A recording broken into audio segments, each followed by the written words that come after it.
Evet, Bismillah. Değerli katılımcılar, değerli basın, hoş geldiniz öncelikle. Bugün mecliste hali hazırda Adalet Komisyonu'ndan geçmiş bir kanun teklifiyle ilgili basın açıklaması yapmak üzere toplandık. Bahse konu kanun teklifi, kitle imha silahlarının yayılmasının finansmanının önlenmesine ilişkin kanun teklifi. Ancak sadece bu bağlamdan ibaret değil, bu kanunla alakasız bir şekilde kanundan sonra bir kısım kanunlarda, özellikle dernekler kanunu ve yardım toplama kanununda köklü değişiklikler ve ciddi cezai yaptırımlar, ciddi denetimler getiren çeşitli düzenlemeler içeriyor. İki bölümden oluşuyor. İlk bölümde kitle imha silahlarının yayınlanmasının önlenmesi bağlamında Birleşmiş Milletler Güvenlik Konseyi kararları doğrultusunda bir anlamda bu kararlar, BM Güvenlik Konseyi kararları iç hukuk kararları haline getiriliyor.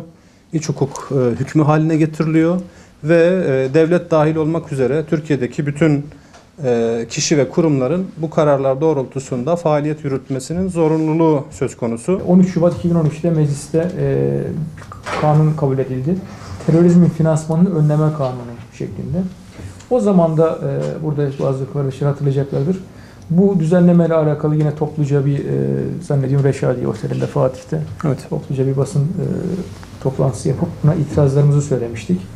Bu kanuna bak sadece şunu hatırlatmak istiyorum. Mesela bu kanun nereden geldi? İşte Birleşmiş Milletler Güvenlik Konseyi kararlarına dayandırılarak yapılmıştı.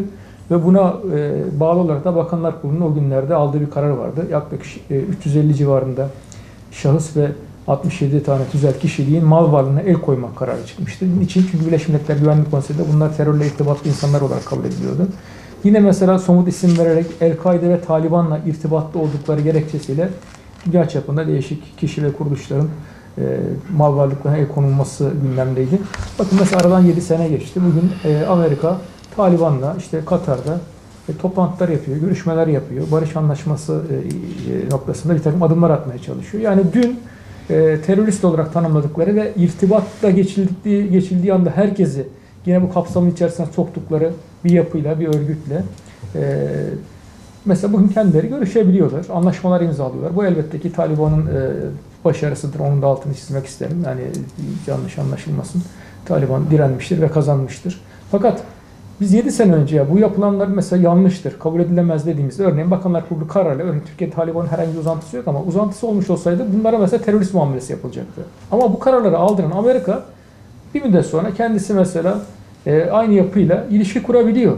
Onunla oturup anlaşmalar imzalayabiliyor. Yani tamamen keyfi bir olay var. Kendileri kimi terörist olarak tanımlarlarsa o gün terörist oluyorlar. Sonra mesela buradan çıkartmak istedikleri zaman çıkartıyorlar ama siz bu arada her durumda offside'de kalıyorsunuz. Her durumda bağımlı hale geliyorsunuz. Şimdi bu yeni düzenleme de yine aynı mantığı yansıtıyor.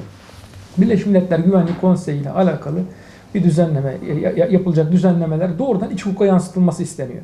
Bakın mesela şu metinde çok tabii ayrıntı var ama sadece 36. maddeyi okumak istiyorum dikkat çekmek açısından. 36. maddede şu vurgulanıyor.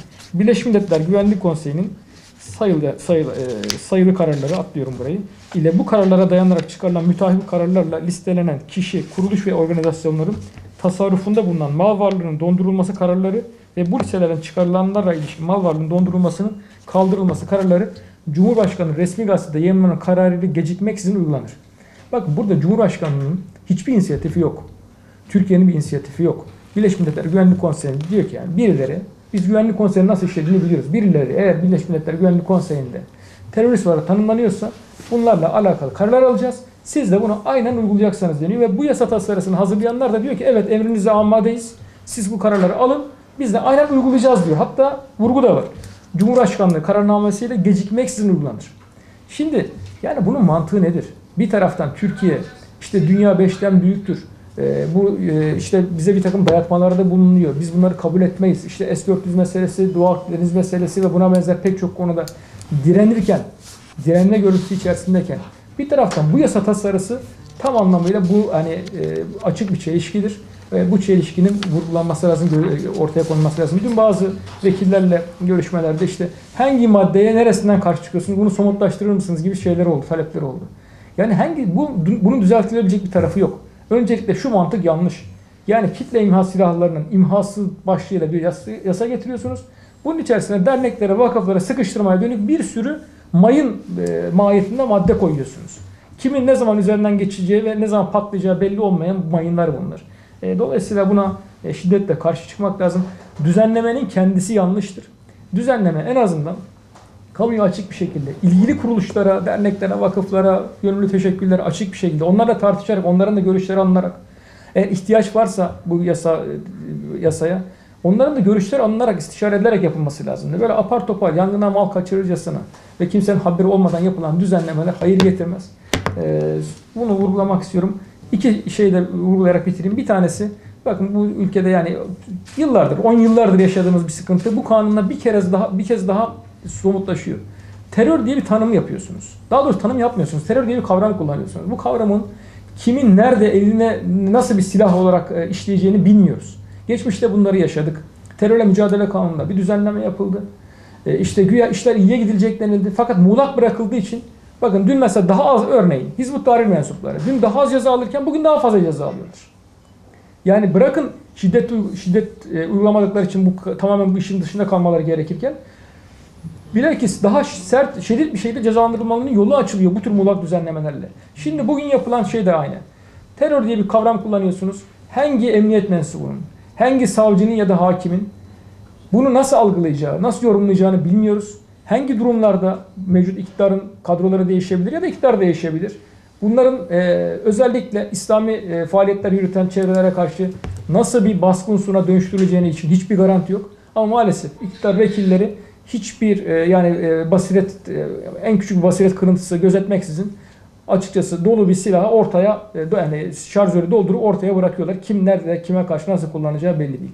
Bu terör meselesinin ciddi anlamda bir bela olduğunu, Türkiye'nin başına bela olduğunu, insan hakları, özgürlükleri noktasında ciddi sıkıntıda olduğunu vurgulamak istiyorum. Bu yasada da terör kavramı çok muğlak bir şekilde, esnek bir şekilde kullanılıyor. Buna itiraz ediyoruz. Bir nokta daha son olarak onu vurgulayayım. Özellikle yurt dışına yardım yapma meselesi bu yasada mesela çok fazla gündeme geliyor. Yasanın işte o Birleşmiş Milletler Mali Eylem Gücü denilen kurumunda irtibatlı olarak. Bakın Türkiye son yıllarda milli gelirine oranla dünyada en fazla yardım yapan ülke olmakla övünüyor. Hem devlet olarak hem sivil toplum olarak. Biz de elbette bununla iftihar ediyoruz. Gerçekten işte Arakan'dan Filistin'e, Afrika'dan Suriye'ye, dünyanın her yerinde Türkiye'li Müslümanlar, Türkiye halkı, insanlar hani sürekli ellerindekini, avuçlarındakilerle yardım ediyorlar. İnsanların sıkıntılarını gidermeye çalışıyorlar. Bunlar nasıl oluyor? Bunlar bir takım organizasyonlarla oluyor. Bir takım kuruluşlar bunları organize ediyor. Şimdi siz bütün bu kuruluşları çok ciddi anlamda baskı altına alacak bir düzenleme getiriyorsunuz. Daha önce mesela bildirim yeterken şimdi mülki amirin izni diyorsunuz. Mülki amirler kimler? Nasıl bir işleyişle karar verirler? Ne tür kaprisleri vardır? Ne tür inisiyatifler kullanmak isterler? Bunları bilmiyoruz. Bunlarla ilgili olarak ne tür sıkıntılarla karşılaşacağımızı bilmiyoruz. Artı uluslararası çapta bu yardım meseleleriyle alakalı eğer yani iç düzenlemede bu tür düzenlemeler getirirseniz zaten uluslararası çapta bir baskı var. Yarın örneğin yani Filistin'de şehitlere şehit ailelerine yardım ettiğiniz için, Suriye'de yetimlere dönük yardım faaliyette bulunduğunuz için çok rahatlıkla şu anda küresel mantığın yaklaşımıyla teröre yardım noktasında damgalanabilirsiniz, yaftalanabilirsiniz ve zaten sizin kanunlarınız bunu emrediyor. Hadi uygulayın, bunların üzerine gidin, bunları mal varlığını dondurun, bunları tutuklayın, yargılayın diyebilirler. Dolayısıyla burada yapılan işin bütünüyle yanlış olduğunu, bütünüyle tehlikeli olduğunu, riskli olduğunu, hiçbir güvencesinin olmadığını, bu yanlıştan dönülmesini talep ediyoruz. Türkiye'de yakın geçmişte özellikle kanun maddelerindeki muğlak ifadelerden ne tür mağduriyetlerin yaşandığını hepimiz şahidiz. Biz de buna 28 Şubat sürecinde büyük ölçüde şahit olduk. Bu kanun teklifiyle getirilmek istenen düzenleme büyük ölçüde hem devletin hem de sivil toplumun devlet eliyle ayağına kurşun sıkılması tarzında bir yapılanmayı beraberinde getirecek. Rıdvan abi büyük ölçüde özetledi. Belki tekrara düşmeme adına ben de şunu dile getirmek istiyorum. Devlet uluslararası arenada büyük ölçüde milli gelirine ve nüfusuna oranla en büyük yardımı Türkiye'nin yaptığını büyük bir övünç kaynağı olarak bahsediyor. Ve burada bu yardımı sadece kendilerinin değil, ülke içerisindeki bu anlamda duyarlı sivil toplum kuruluşlarıyla birlikte yaptığını da söylüyor. Bu kanun maddesiyle gerçekten geçmişten bugüne ilkesel anlamda mazlumdan yana olma tavrını fiili olarak ortaya koyan bütün dernek ve vakıflar bundan sonra da bu yardımlarını devam ettirecekler. Yani hangi şart olursa olsun, hangi kanun maddesi geçerse geçsin. Ama bunları muğlak ifadelerle birilerinin karar verme yetkisine bırakmak büyük ölçüde bu vakıf ve derneklerin bu çalışmalarını daha tedirgin yapmalarına vesile olacak. Dernek ve yardım faaliyetlerini riske atacak adımlardan vazgeçilsin.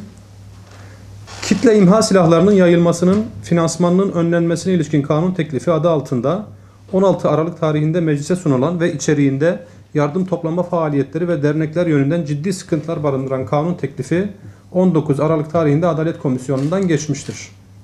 Kanun teklifinin gerekçesinde teklifin Türkiye'ye terörizmin finansmanının önlenmesi hakkındaki kanun gibi problemli bir kanunu da dayatan Mali Eylem Görev Gücü yani FATF diye kısaltılıyor.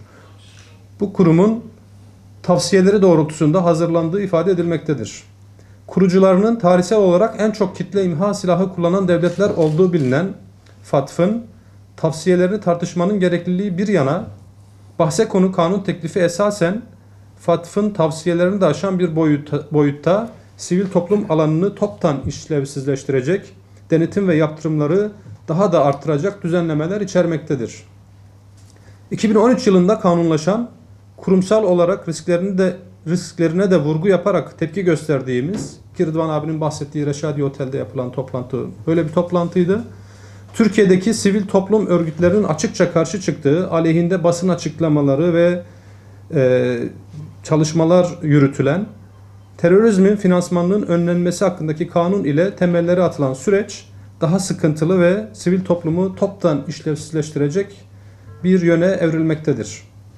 Irak'ın işgalinde de kullanışlı bir aparat olan kitle imha silahları başlığı altında kirliliği malum uluslararası organların tavsiyeleri bahane edilerek hazırlanan Dernekler Kanunu ve Yardım Toplama Kanunu'nda köklü değişiklikler yapan, muhatapları dinlenilmeden, yani bizler, toplum, bu yardım faaliyetlerini yürüten insanlar dinlenilmeden, hiçbir toplumsal tartışmadan geçirilmeden, nasıl ve hangi gerekçelere dayandığı belirsiz yasa teklifinin öncelikle usulen sakat bir teklif olduğunu vurgulama ihtiyacı hissediyoruz.